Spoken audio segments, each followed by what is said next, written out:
High friends, আমি Sangeeta. Welcome back to my channel. আজকে খুব ছোট একটা ট্রিক বলে দেবো তোমাদেরকে, যাতে তোমরা শুরুতেই ইনিশিয়াল স্টেজে বুঝে যাও যে তোমরা কোনো কোভার্ট নার্সিসিস্টের সাথে সম্পর্কে জড়িয়ে পড়ছো না। তো একটা মানুষকে চেনার উপায় কি? কনভারসেশন, তার সাথে কথা বলো, অনেক বেশি বেশি কথা বলো, তবেই কিন্তু তার আসল চরিত্রটা বেরিয়ে পড়বে। কোভার্ট নার্সিসিস্ট যদি সে হয়ে থাকে, তাহলে সে কি করবে? সে নিজের বিষয়ে কিছু বলতে চাইবে না, খুব সিক্রেটিভ থাকবে, আর তোমার বিষয়ে অনেক কিছু জানতে চাইবে, অনেক ইনফরমেশন গ্যাদার করতে চাইবে। সেই হচ্ছে কোভার্ট নার্সিসিস্ট।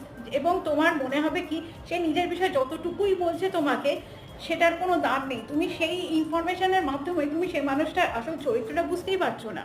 খুব সুপারফিশিয়াল কথাবার্তা হবে এবং খুব ছোট ছোট উত্তর দেবে, যে কোনো প্রশ্নেরই খুব মিনিমাম একটা উত্তর দেবে, তার বেশি না। অনেক সময় ইগনোর করবে উত্তর দেওয়াটা। এবং তখন কিন্তু সাবধান হয়ে যাও, সেই মানুষটা হতে পারে কোভার্ট নার্সিসিস্ট।